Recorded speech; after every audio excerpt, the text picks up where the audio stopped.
tous, bienvenue dans votre émission C'est la santé. Selon une toute dernière étude portant sur 427 000 malades, la survie à la plupart des cancers s'améliore en France grâce à la précocité des diagnostics mais aussi au progrès thérapeutique. Justement, on parle de plus en plus de thérapies ciblées. Les mutations génétiques observées sur les cellules de certaines tumeurs cancéreuses sont porteuses d'un espoir important pour les malades. Grâce à elles, des traitements mieux ciblés peuvent être mis au point. On en parle justement dans cette émission avec le professeur Fabrice Barlési, chef du service d'oncologie multidisciplinaire et innovation thérapeutique à l'hôpital Nord de Marseille. Bonjour. Bonjour. Stéphane Garcia, bonjour. Vous êtes anatomopathologiste dans ce même hôpital. Bienvenue. Bonjour. Elisabeth Théron, bonjour. Vous êtes là en tant que malade puisque vous avez eu plusieurs cancers. Merci d'être avec nous. Alors pour revenir sur cette étude sortie la semaine dernière, la survie des cancers progresse. C'est encourageant, on imagine, pour des médecins, ces chiffres tout récents.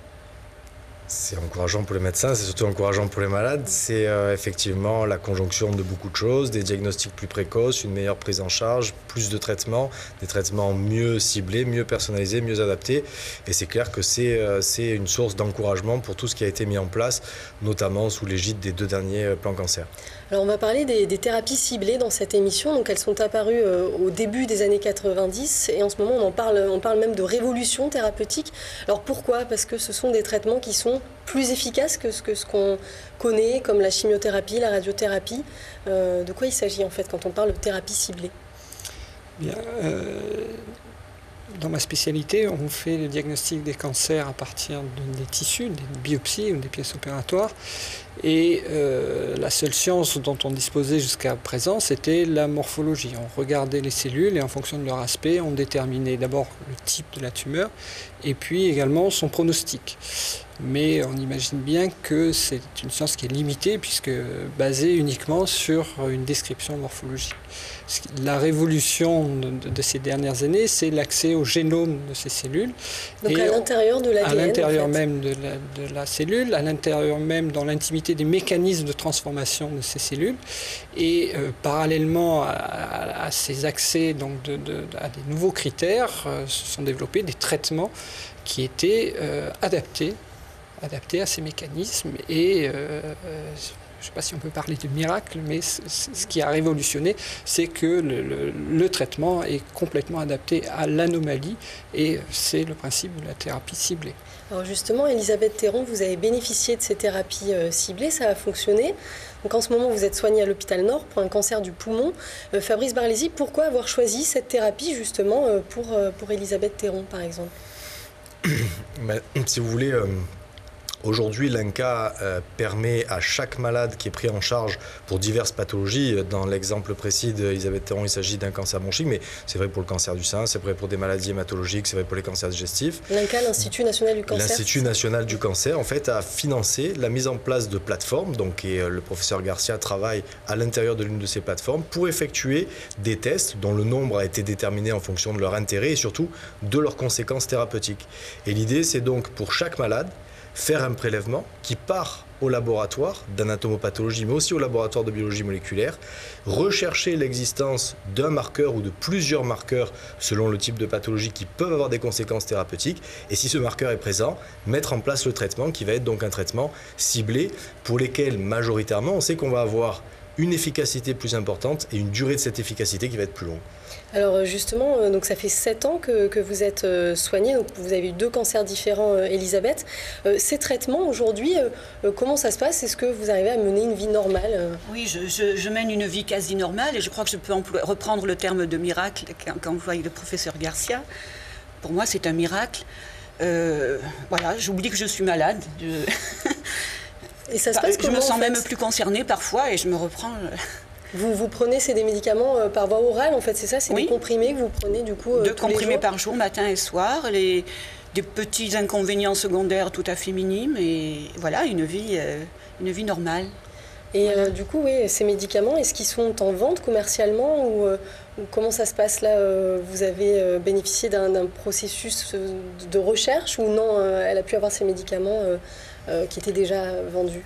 Alors comme tous les médicaments, ils passent par différentes étapes, donc ce qu'on appelle les essais cliniques, qui vont des phases les plus précoces, les phases 1 jusqu'aux phases 3. Et puis ensuite, il y a évidemment à partir du moment où l'intérêt d'un médicament est démontré, et pour ne pas ralentir l'accès aux malades à ces médicaments le temps des procédures administratives, il y a ce qu'on appelle les autorisations temporaires d'utilisation, qui se font sous l'égide de l'Agence nationale des médicaments. Et Madame Mitterrand a été traitée dans un premier temps dans ce contexte-là, et puis le médicament qu'elle prend vient d'être commercialisé, donc maintenant c'est un médicament qui est disponible en pharmacie standard. Alors c'est des molécules qu'est-ce qu'elles ont de plus que les molécules qu'on connaît comme la chimiothérapie, ou comment on les différencie du coup? C'est que leur principe d'action est fondamentalement différent. Pour dresser une image un peu simple, la chimiothérapie va détruire toutes les cellules qui se multiplient rapidement. Les cellules cancéreuses sont parmi celles qui se multiplient vite, mais aussi on a aussi plein de cellules dans notre organisme. Ça va être les cheveux, ça va être les globules blancs, les globules rouges qui vont être détruits, ce qui explique les effets secondaires. Ces médicaments-là vont agir sur un endroit très particulier de la cellule qui correspond au marqueur mis en évidence et vont simplement bloquer de manière très précise un seul mécanisme. Alors ça ne veut pas dire qu'ils n'ont pas d'effets secondaires. D'une manière générale, ils en ont moins et en tous les cas pas les mêmes. Et ils ont surtout une plus grande efficacité puisque l'idée est de bloquer spécifiquement l'anomalie qui est présente et qui est responsable de la maladie. Non pas qui est présente par hasard, mais qui est spécifiquement responsable. Et ça, c'est votre rôle, Stéphane Garcia, justement, d'identifier ces tissus, en fait, d'aller chercher au cœur de ces parties du corps humain tous les détails pour pouvoir donner les informations aux médecins ensuite. Tout à fait. En fait, on se sert de la biopsie qui a servi au diagnostic initial. Dans ce matériel, on a donc des cellules tumorales, donc on a de l'ADN tumoral, et c'est cet ADN tumoral que je vais moi utiliser pour certains tests ou transmettre à des collègues qui sont eux biologistes purs, qui vont extraire l'ADN et chercher des mutations de telle ou telle cible potentielle. Alors justement, avant de continuer, je vous propose un reportage dans les coulisses justement de votre service à l'hôpital Nord. On va voir comment se passe le diagnostic d'un cancer du point de vue technique. Donc des médecins, des biologistes, des techniciens de laboratoire examinent au microscope les tissus des malades. Un travail manuel étonnant, regardez. C'est ici qu'arrivent toutes les biopsies, les prélèvements d'un échantillon de tissu de l'organisme. Ces fragments de tissu vont être observés sous toutes les coutures à la recherche d'une éventuelle anomalie. Donc les prélèvements arrivent dans des pots formolés de ce type. On voit bien que l'échantillon se trouve à l'intérieur du pot, comme vous pouvez le voir. Ils sont de différentes tailles, les pots sont adaptés à la taille du prélèvement. Chaque échantillon est enregistré puis numéroté. Les fragments sont ensuite placés dans des petites cassettes et dans du formol. Après un traitement chimique pendant la nuit, ils vont être inclus dans des blocs de paraffine pour pouvoir être coupés. Je suis en train de couper des tissus qui sont inclus dans des blocs paraffine. Le tissu est donc dans le bloc de paraffine. Il faut en faire des coupes très fines de façon à pouvoir ensuite appliquer cette coupe sur une lame et faire des examens complémentaires à partir de cette lame. Certaines de ces lames blanches de 4 microns d'épaisseur seront colorées pour pouvoir établir un diagnostic encore plus précis. Le médecin pourra donc interpréter le dossier ou demander l'utilisation de techniques complémentaires. C'est un travail qui se passe sur le microscope et c'est l'examen des cellules, leur aspect, leur forme qui vont déterminer d'abord à quel type de cancer on a affaire et ensuite quel est son pronostic, quelle va être son évolution. Le malade qui aura telle ou telle anomalie pourra bénéficier d'une thérapie la plus adaptée à son cas. Cet examen vise à détecter une cassure dans un gène qui s'appelle ALK et on voit très bien sur ces images prises en fluorescence que le gène normal n'est pas cassé, il est marqué par 2 sondes rouges et vertes. Lorsqu'il se produit une cassure de ce gène, ces 2 sondes vont être séparées et ce type d'image est prédictive d'une réponse thérapeutique à un médicament spécifique. Les prélèvements des malades sont ensuite acheminés dans un autre laboratoire. Ici, c'est l'ADN des tumeurs qu'on va observer en détail. Il est d'abord extrait et grâce à différentes machines, on pourra analyser sa composition. Ici, on se sert d'un ADN qu'on a extrait à partir du placenta. On sait que cet ADN n'est pas muté. On va se servir également d'une lignée qui, elle, est mutée, qui présente une délétion. Et on va comparer nos patients avec la lignée qui est normale et celle qui est mutée. Toute modification de la séquence de l'ADN, une mutation par exemple, pourra donner des informations cruciales aux médecins et des traitements plus adaptés. Et au CHU, on cherche donc des mutations qui seraient à la base soit de l'activation, soit de la résistance. Et selon la nature de la mutation, cela permettra au médecin prescripteur, à l'oncologue en l'occurrence, de préciser donc, le type de traitement à entreprendre pour tel ou tel patient. En 10 ans, l'activité de ce service a été multipliée par 6. Avec l'avènement de nouvelles molécules, les thérapies ciblées, plus adaptées aux malades, font partie des traitements de demain. Alors c'est un travail d'orfèvre un petit peu, si on peut dire, qui est réalisé dans ces services. Le public n'a pas accès à tout ça, hein. C'est quelque chose qui est un peu méconnu comme travail finalement. Oui, tout à fait. Donc c'est une spécialité qui est à la fois centrale, en particulier dans la pathologie tumorale cancéreuse, et dont le grand public n'a aucune connaissance, puisqu'il y a systématiquement entre les patients et nous, soit un chirurgien, soit un gynécologue, soit un pneumologue, soit un autre spécialiste qui va être celui qui réalise le prélèvement et qui va nous adresser ce prélèvement. Ce qu'on a vu à l'écran là, c'est vraiment notre travail quotidien. Hein, les tissus, ça peut être quel type de tissu par exemple? Tous les tissus. Toutes les parties ça du va corps. Du frottis cervico-vaginal, donc là où ce sont simplement des cellules, à la transplantation de 2 poumons et d'un cœur. Tout ça vient en anatomie pathologique, tout ça suit le processus que vous avez décrit. Et les résultats donc, vous sont transmis, Fabrice Barlési, et c'est des éléments qui, pour vous, vont décider vraiment quelle thérapie vous allez pouvoir adapter, en fait. Ce qui est important, c'est ce qui a bien été souligné dans le reportage, c'est que c'est pas une personne, c'est une chaîne entière qui est au service des malades à l'intérieur de l'assistance publique des hôpitaux de Marseille. C'est le radiologue qui va faire l'examen le plus performant possible pour identifier l'endroit où on va faire le prélèvement. C'est le médecin qui va faire le prélèvement, qui peut être un radiologiste interventionnel, qui peut être un endoscopiste. C'est ensuite effectivement la qualité du prélèvement, parce qu'on comprend facilement que si on envoie un prélèvement sans valeur au laboratoire, l'anatomopathologiste ne pourra rien faire. C'est cette analyse et ensuite la transmission du résultat avec un très haut niveau de qualité.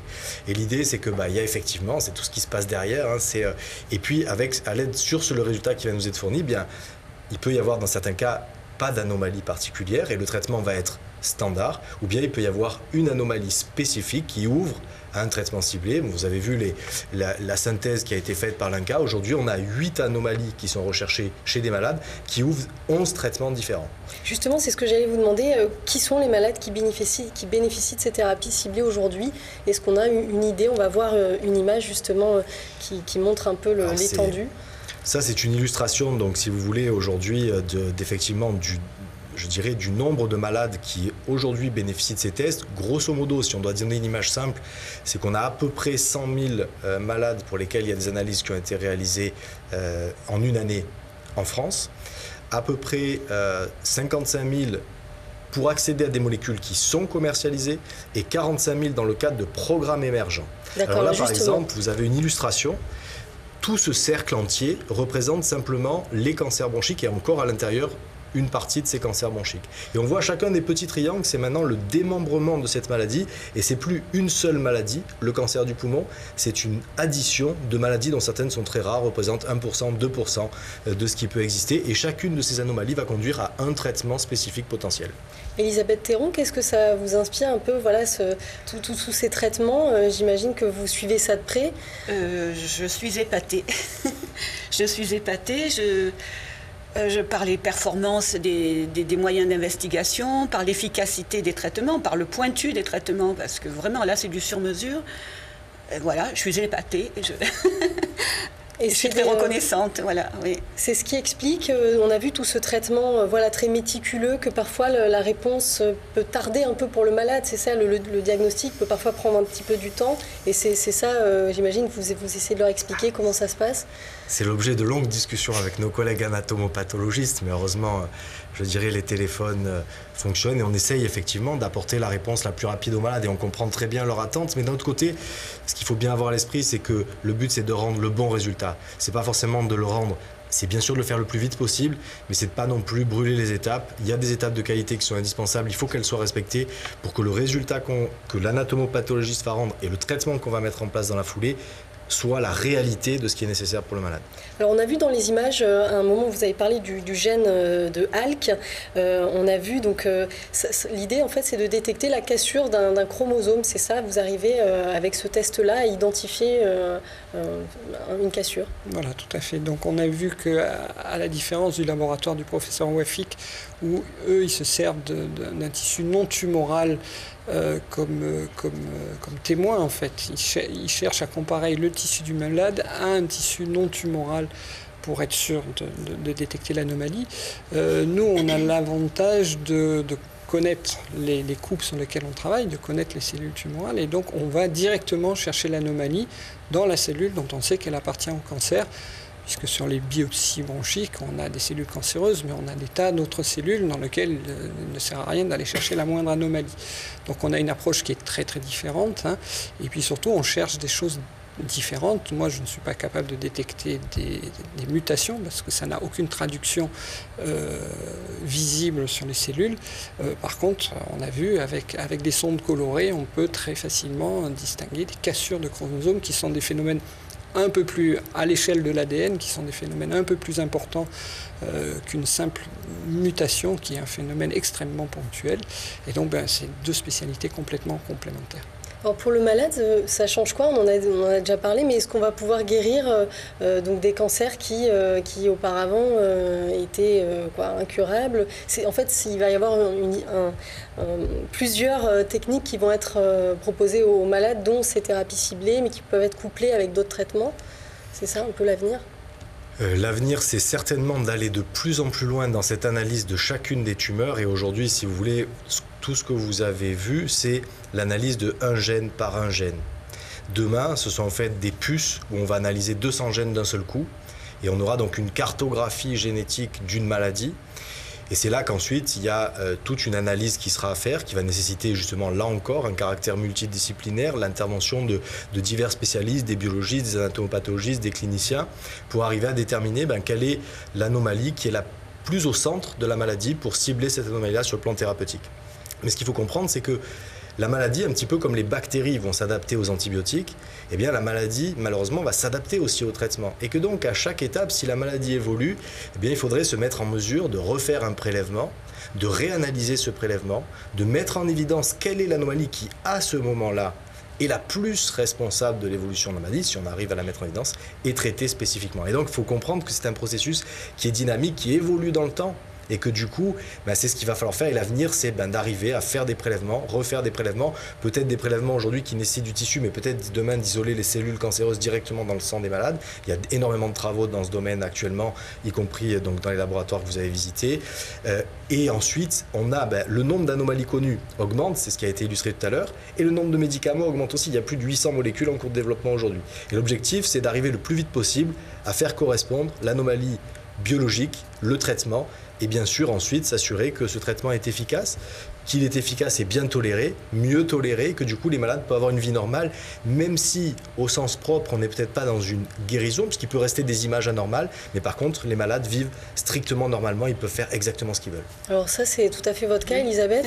Alors, oui. Il y a une part psychologique aussi qui est importante dans cette maladie, on le dit jamais assez. Vous avez été même, repris des études un peu, c'est quand même pas commun. Ça vous a aidé quand même. D'abord j'ai été boostée par mon entourage, la famille, les enfants, le mari, de nombreux amis qui se sont vraiment révélés à ce moment-là, au cours de la maladie. Et là, on apprend à connaître les gens à ce moment-là.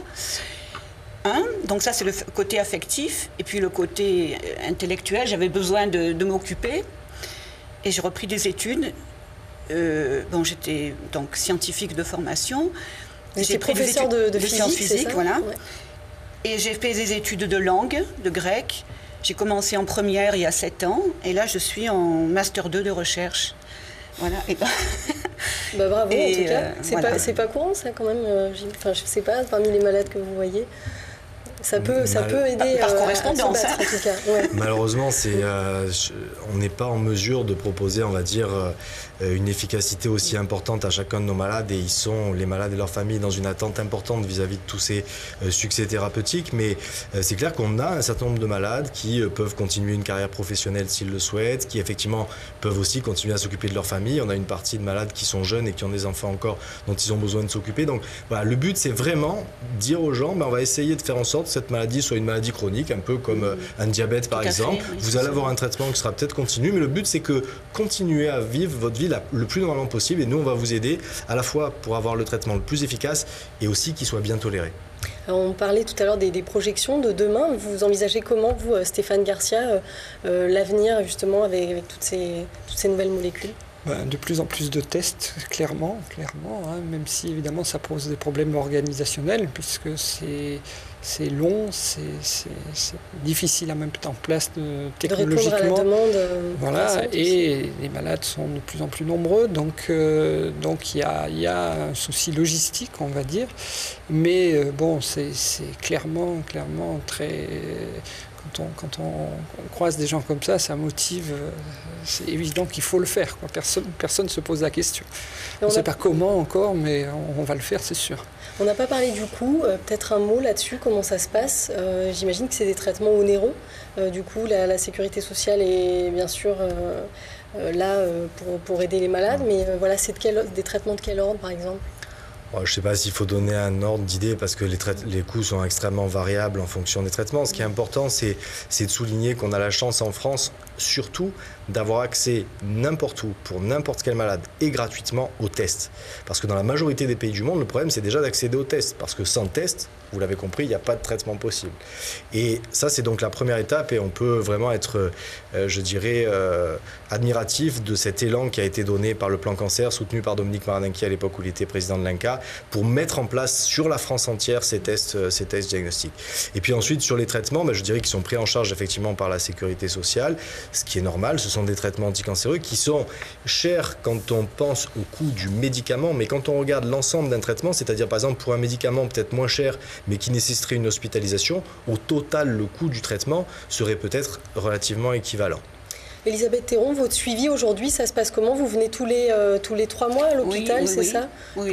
Pour un bilan Un bilan tous les 3 mois actuellement, et rien de plus. Entre les deux, je vis normalement. Je pense à la maladie le jour où je vais voir le professeur Marlézy. Et voilà. Donc plus de médicaments sont en recherche clinique, donc pour plusieurs types de cancers. Donc il y a comme celui du sein, le cancer colorectal, celui du poumon, le mélanome. Il y a quand même des types de cancers pour lesquels ces thérapies ciblées justement sont peut-être les plus efficaces. Le cancer du poumon, il y a beaucoup de réponses. Cancer du sein ou pas forcément ? Je dirais que c'est difficile là aussi de faire des comparaisons entre différents types tumeurs. On sait que le cancer du sein est un modèle, et les maladies hématologiques surtout sont un modèle dans ce domaine-là. Vous avez dit que les thérapies ciblées avaient commencé dans les années 90. C'est vrai pour les thérapies modernes, c'est pas tout à fait vrai, parce que par exemple l'hormonothérapie dans les cancers du sein, c'est le premier traitement ciblé. On met en évidence le récepteur sur la maladie et on donne ou pas un traitement hormonal. Et on sait que dans ce contexte-là, les résultats dans les cancers du sein sont extrêmement important, extrêmement spectaculaire pour d'autres anomalies comme l'amplification d'HER2 par exemple. Mais je crois que les progrès sont constants, et c'est que chaque maladie enrichit l'autre, c'est-à-dire quand on trouve une anomalie, on la cherche dans une autre parce qu'on sait qu'on a des possibilités thérapeutiques, parce qu'on sait aussi que peut-être que si cette voie est impliquée dans une maladie, elle l'est peut-être aussi dans une autre. C'est pas toujours vrai. Parfois il y a des échecs et parfois il y a des succès, et c'est un petit peu l'objectif de poursuivre en parallèle de l'activité de soins qu'on a décrite aujourd'hui, les activités de recherche clinique, les activités de recherche fondamentale qui sont menées dans les différents laboratoires d'Aix-Marseille Université. Alors on va voir une deuxième image, vous en avez parlé à l'instant un petit peu sur l'évolution de ces... c'est la réponse en fait des thérapies ciblées, c'est ça ? Ça c'est l'évolution, c'est l'évolution en fait, vous voyez, du nombre de patients qui ont bénéficié d'une recherche d'une anomalie X ou Y dans le cadre d'une pathologie cancéreuse. Donc vous voyez par exemple la courbe qui est la courbe noire par exemple, c'est la courbe de la recherche des mutation d'un récepteur qui est présent dans certains cancers bronchiques. Vous voyez que ça a explosé au cours de l'année 2009-2010. Vous voyez que par contre, il y a des exemples, par exemple pour l'amplification d'HER2 dans le cancer du sein, la courbe est beaucoup plus plate parce qu'en fait, ça se fait depuis plus longtemps. C'est quelque chose qui est beaucoup plus standard avec un médicament plus ancien qui est disponible depuis plus longtemps. Donc, mais il est très probable que le nombre d'anomalies et le nombre de patients qui seront testés va augmenter évidemment dans le temps, ce qui pose évidemment, comme l'a souligné le professeur Garcia, un certain nombre de problématiques d'organisation, de coûts, de formation des gens. Il faut former les médecins et les biologistes qui vont avoir ce type d'activité dans les plateformes, ça n'existait pas auparavant. Et puis bien entendu, ensuite être capable d'adapter le traitement et de suivre ces patients. Mais on voit que bon, les succès étant au rendez-vous, en tout cas pour une grande partie d'entre eux, eh bien c'est clair que ça justifie tous ces moyens qui sont mis en place. Oui, c'est ça, quelques mots, on est à la toute fin de l'émission, donc former davantage de personnes. J'imagine qu'il va falloir répondre à la demande. Comment ça va se passer? C'est notre troisième casquette, hein. On est médecin, on est chercheur et on est enseignant, et donc à nous d'accrocher des vocations, à nous de stimuler les jeunes pour qu'ils s'attachent à poursuivre ce qu'on a commencé. En tout cas, on suivra tous ces progrès dans cette émission. Merci à tous d'être venus sur ce plateau. Merci à vous de nous avoir suivis. On se retrouve la semaine prochaine pour un nouveau numéro de C'est la santé. Très bonne journée à tous.